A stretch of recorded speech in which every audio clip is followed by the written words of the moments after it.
আপুনি মই যেতিয়া ইন্টাৰনেট ষ্টাৰ্ট কৰো আমি ইন্টাৰনেট ষ্টাৰ্ট কৰো গুগলৰ পৰা গুগল হল পৃথিৱীৰ ভিতৰত আটাইতকৈ ডাঙৰ ইন্টাৰনেট কোম্পানী বিশ্বৰ সৰহসংখ্যক ইন্টাৰনেট ইউজাৰে গুগলক সাৰ্চ ইঞ্জিন হিচাপেও ব্যৱহাৰ কৰে আমি গুগলত যিকোনো এটা বস্তুৰ বিষয়ে সাৰ্চ কৰিব পাৰো বা গুগলত আমি নজনা যিকোনো এটা বস্তুৰ বিষয়ে জানিবলৈ তাৰ সাৰ্চ কৰি তাৰ বিষয়ে জ্ঞান ল'ব পাৰো আপুনি জানেনে এই গুগল কেনে ধৰণে আমাৰ মাজলৈ আহিছিল বা গুগলে কেনে ধৰণে গোটেই বিশ্বখন সানি ধৰিব পাৰিলে আজি আপোনালোকক কম এই বিষয়ে নমস্কাৰ মই নবদৰা আজি আপোনালোকক কম গুগলৰ বিষয়ে গুগলৰ ফাউণ্ডাৰ আছিল লেৰী পেজৰ জন্ম হৈছিল 26 মাৰ্চ 1973 ইউনাইটেড ষ্টেটত লেৰী পেজৰ মাক দেউতাক আছিল কম্পিউটাৰ সায়েন্সৰ প্ৰফেসৰ লেৰী পেজৰ ঘৰত যিকোনো সময়তে পোৱা গৈছিল কম্পিউটাৰৰ বিভিন্ন এক্সেসৰিজ বা কম্পিউটাৰৰ বিভিন্ন গেজেটস আৰু সেই গেজেটছবোৰৰ পৰা লেৰী পেজ ইন্টাৰেষ্টেড হৈছিল কম্পিউটাৰৰ দিশে লেৰী পেজে সদায় জানিব বিচাৰিছিল যে মেচিন এটা কেনে ধৰণে চলে মেচিনটোত এনে ধৰণৰ কি বস্তু থাকে মেচিনটো চলি থাকে কম্পিউটাৰটোত এনে ধৰণৰ কি বস্তু থাকে কম্পিউটাৰটো চলি থাকে তেখেতে সেই সকলোবোৰ খুলি খালি চাবলৈ যত্ন কৰিছিল আৰু তেখেতৰ মনৰ মাজত এটা ইন্টাৰেষ্ট ক্ৰিয়েট হৈছিল যে মেচিনটো কেনে ধৰণে চলে তাক জানিবলৈ আৰু তেখেতে সেই সময়ত ভাবিছিল যে ময়ো এনে ধৰণৰ মেচিন আৱিষ্কাৰ কৰিম লেৰী পেজে পোষ্ট গ্ৰেজুৱেট আৰু পিএইচডি ডিগ্ৰী কমপ্লিট কৰিছিল ষ্টেনফোৰ্ড ইউনিভাৰ্চিটিৰ পৰা তেখেতে যেতিয়া পিএইচডি ডিগ্ৰী পঢ়ি আছিল সেই সময়তে তেখেতে লগ পাইছিল সাৰ্কিবিন হল গুগল কোম্পানীৰ কো-ফাউণ্ডাৰ তেখেতলোক দুজনে পিএইচডি কৰি থাকোতে ৰিচাৰ্চৰ সাবজেক্ট হিচাপে লৈছিল ৱৰ্ল্ড ওয়াইড ৱেব দুইজনে ৰিচাৰ্চ কৰিছিল এনে এটা এলগৰিথম প্ৰস্তুত কৰিবৰ বাবে যিটো এলগৰিথমৰ জৰিয়তে তেখেতসকলে পৃথিৱীৰ বিভিন্ন ৱেবছাইটক কানেক্ট কৰিব পাৰে আৰু সেই ৱেবছাইটবোৰৰ পপুলাৰিটি অনুসৰি সেই ৱেবছাইটবোৰে ৰেংকিং পাব 4 বছৰৰ পাছত 1996ত তেখেতলোক দুজনে জন্ম দিলে গুগলক তেখেতলোক দুজনে জন্ম দিয়া গুগলৰ সেই প্ৰথম ভাৰ্চনটো বা সেই প্ৰথম এডিচনটো আজিও ষ্টেনফোৰ্ড ইউনিভাৰ্চিটিত উপলব্ধ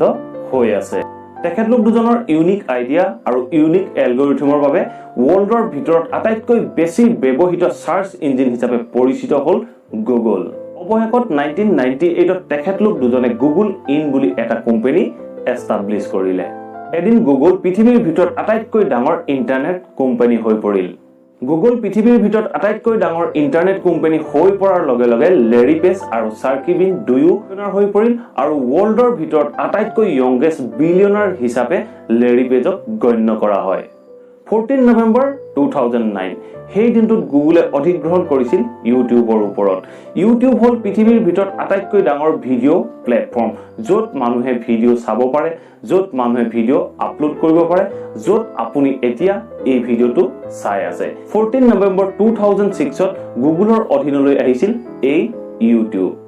20 এপ্ৰিল 2009ত গুগলে ডেভেলপ কৰি উলিয়াইছিল এন্ড্ৰইড এপ্লিকেশন আপুনি মই বা বিশ্বৰ যিমানবোৰ মানুহে এন্ড্ৰইড মোবাইল চলাই আছে সেই এন্ড্ৰইড মোবাইলবোৰত যিটো অপাৰেটিং সিস্টেম আছে সেই অপাৰেটিং সিস্টেমটো ডেভেলপ কৰি উলিয়াইছিল গুগলে গতিকে আপুনি মই যিবোৰ এন্ড্ৰইড মোবাইল চলাই আছো এই এন্ড্ৰইড মোবাইলৰ যিটো অপাৰেটিং সিস্টেম আছে সেই অপাৰেটিং সিস্টেমটো গুগলৰে প্ৰডাক্ট হয়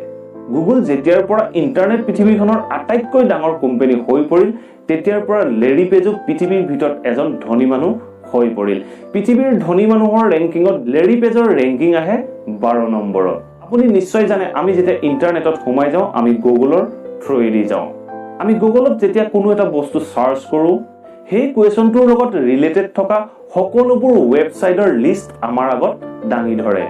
আমি তাৰ মাজৰ পৰা উপযুক্ত ৱেবছাইটটো চুজ কৰি বা উপযুক্ত পইণ্টটো চুজ কৰি পঢ়ি তাৰ পৰা আমি জ্ঞান বা নলেজ ল'ব পাৰোঁ